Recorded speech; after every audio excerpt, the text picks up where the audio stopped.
In this section, we're going to introduce dimensionality reduction as the second unsupervised learning that we're going to discuss in this course. You'll see how it allows you to extract signal from what is typically noisy data.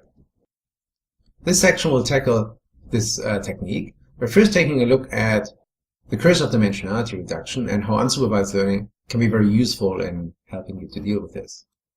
We will explore various approaches to dimensionality reduction before we take a deeper dive into principal component analysis and the key ideas and assumptions behind this very popular technique. We will also take a look at the linear algebra that allows PCA to find what often is a better representation of your data.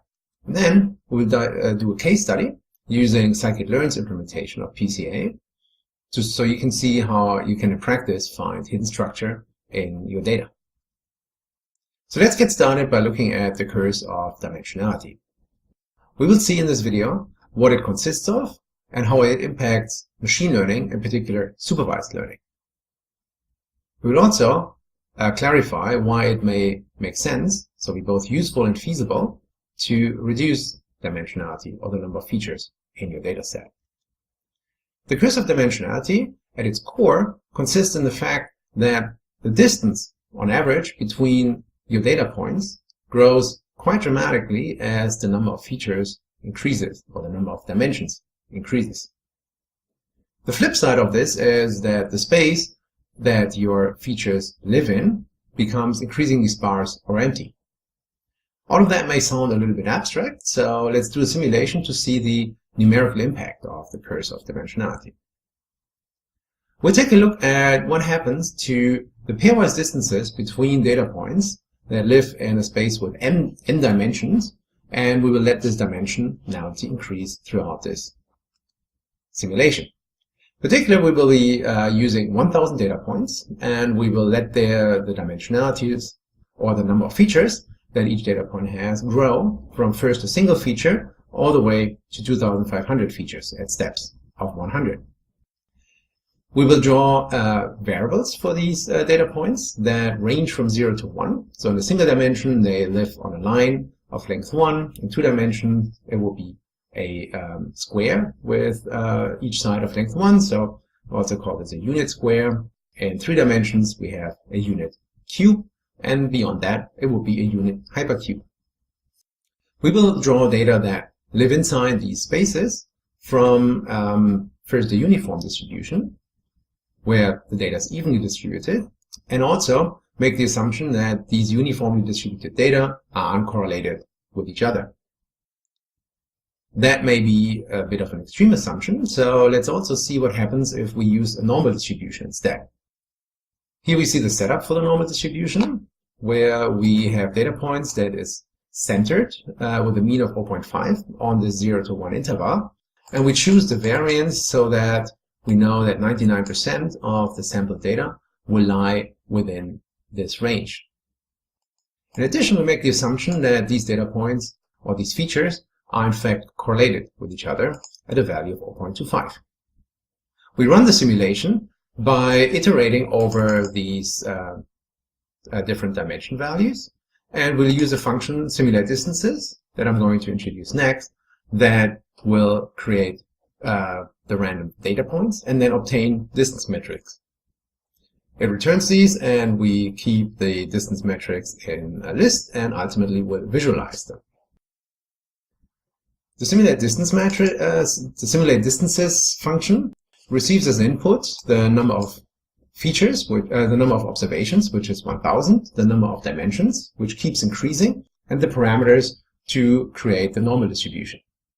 In the first step, it generates the uniform distribution, and we use NumPy's uniform function from the random module, which by default already creates data that range from 0 to 1, and we simply specify the size of the matrix, which will be 1000 times the number of dimensions. We use the getDistanceMetrics function to then obtain two different distance measures. I'm going to explain that on the next slide. To generate our random normal data points, we need two inputs. We need the vector of the means, which is just one vector of values of 0.5 for the for the number of data points that we want to generate, which corresponds to the number of dimensions. And we also need a covariance matrix, which on the diagonal has the variance of each feature, and on the other elements it has the covariance, which we are creating here by multiplying the correlation coefficient by the variance to create the covariance. We create this matrix and then fill the variance on the diagonal elements and use that to create the multivariate normal distribution using the NumPy function of the same name, which takes the mean and the covariance data structures as input. We cut the data points at the limits of the interval so that we have similar ranges for the uniform and the normal distribution, and then again obtain our distance matrix. So the getDistanceMatrix function receives these NumPy array of random data points as input, and then calculates two different distance metrics. First, it will calculate what is the average distance among all data points. And then it will look at what is the average distance to the closest data point across the set. To do this, it relies on SciPy's distance module, which has a pairwise distance function that receives this matrix as input and returns a vector where each entry specifies the unique distances from one point to the other. Since we want to look at all the pairwise distances, we're going to convert this distance vector to a distance matrix, which is going to be symmetric. And on the diagonals, the diagonal elements of this matrix will be the distance of each data point to itself, which of course is 0. So in order to calculate the average distance between all data points, we're going to fill this diagonal with the row-wise average, and then going to calculate the average for each row, and then the average over this value. That gives us the average distance between all data points. In the second step, we're going to fill the diagonal with the maximum distance for each row, just so that we avoid taking the 0 value as the minimum, and then calculate the row-wise minimum, which is the distance to the closest neighbor for each data point, and then take the average over that. And that gives us these two distance metrics that we're interested in. And here's what we obtain after running this observation. And you can see on the x-axis the different numbers of dimensions that we tested, and you see the result on the top panel for the average distance among the 1000 data points, and in the lower panel for the minimum or the average distance to the closest data point. And you see how this increases very drastically. It starts for a single dimension or a single feature at, on average, values of around 0.3 for the uniform and 0.2 for the normal, and then increases, say, at 1000 dimensions to 7.4 for the normal and to 13.5 on average for the normal and uniform, respectively. All of this is happening for variables that range from 0 to 1. So the average distance becomes a multiple of the range of each individual variables. In the lower panel, you see that the distance to the closest point behaves very similar. It's only marginally closer than the average data points. So you see, as you go to 2500 dimensions, which is not large by any standards for many data sets, you see how far away the data points are. They're with a uniform distribution 20 times as far away as each variable individually ranges. So if you want to do a nearest neighbor approach, you see how the concept of a local neighborhood expands very dramatically, very quickly. With this impression of how the average and minimum distances increase very quickly as you look at larger dimensions, and just think of image data, for instance, where if you have 256 by 256 pixels, you're dealing with 65,000 dimensions, so much larger than what we just looked at. The key impact of this on machine learning is that with a large number of features, the complexity of prediction increases dramatically. New instances that join the space that we would like to predict tend to be very far from existing data points. Now you could say, of course, maybe we could deal with this by increasing or getting more data.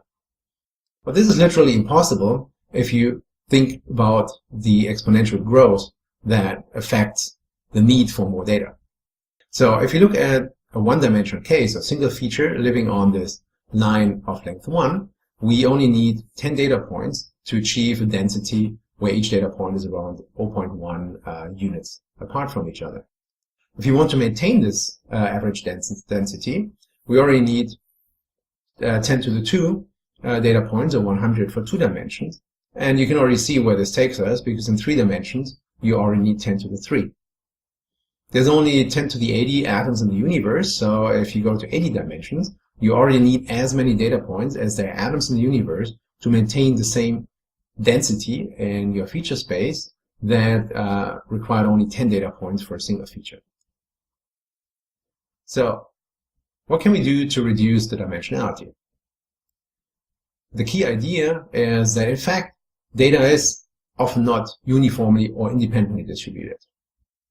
That means that, in fact, if you look at many real-life data sets, many features are either very highly correlated or some are very constant. So that means they do not really contribute very much information. So the idea of dimensionality reduction is that, in fact, if many features don't really add that much value, couldn't there be smarter ways to take the information in your data and represent it differently without losing much of the information? So the question becomes, how can we find more efficient lower dimensional representations of your data? And that is exactly the topic of dimensionality reduction.